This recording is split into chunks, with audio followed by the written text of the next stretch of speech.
And as you heard, President Trump and Joe Biden clashed over the role of extremist groups when it comes to the violence we're seeing in many cities. So joining us now is Shira Goodman from ADL Philadelphia, the Anti-Defamation League. Shira, thanks for being here this afternoon. We appreciate it. Thanks for having me. So the ADL's Center on Extremism looks at groups across the ideological spectrum, and last night we heard the candidates discussing groups like Antifa and Proud Boys. Can you give us some background on these groups for people who may not be familiar with them? Let's begin with Proud Boys. So the Proud Boys are kind of an unconventional strain of American right-wing extremism. They can be described as violent, nationalistic, Islamophobic, transphobic, anti-Semitic, misogynistic. But they are across a broad range of backgrounds, and its leaders, of course, say that they're not racist. They have been kind of styling themselves as a bit of a fight club, a right-wing fight club or gang, a volunteer security force for the GOP. And they are often in the company of white supremacists and right-wing extremists, including their leaders, and they're found often to be committing violence at many of these rallies. And they have, as you said in the intro, they have embraced the president's words from last night.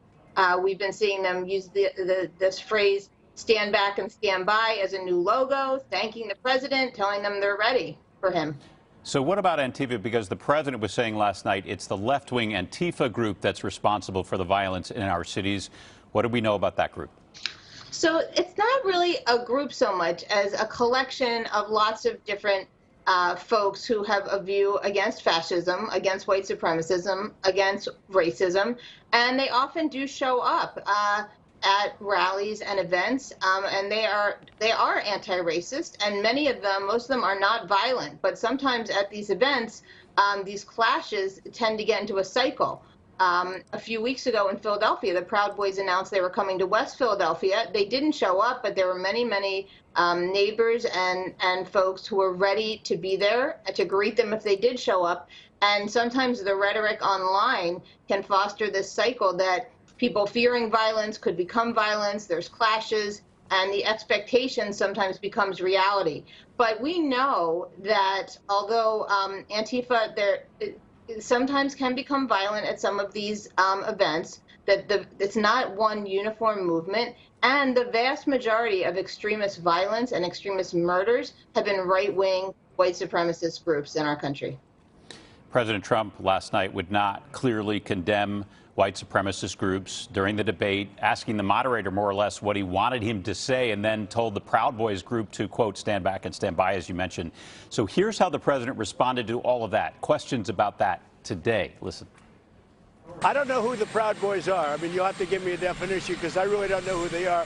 I can only say they have to stand down, let law enforcement do their work. So, Shira, how is the ADL responding to the president's remarks? Well, I mean, you saw our response last night. During the debate, our CEO, Jonathan Greenblatt, tweeted out how disappointed he was and what the president said, and said, is this an answer to the question, or is this an admission? And that he owed an explanation. And I think this explanation today it's in line with things we've seen from President Trump before. Remember, he said something about accepting kind words from David Duke, and then the next day, I don't know who David Duke is. Okay, you have to stand down. He was very clear what he said last night, and it's also in what's been heard by millions of people across the country, that the president refused to condemn white supremacy, refused to condemn racists, and seems to be emboldening these groups who are, proudly using this logo now, telling the president they are standing by for him. And so I think that today's comments, first of all, more than 12 hours after this event happened, is a sloppy cleanup effort that is not going to be believed. Shira Goodman with ADL Philadelphia, thanks so much for being here. We appreciate your insights. Thank you.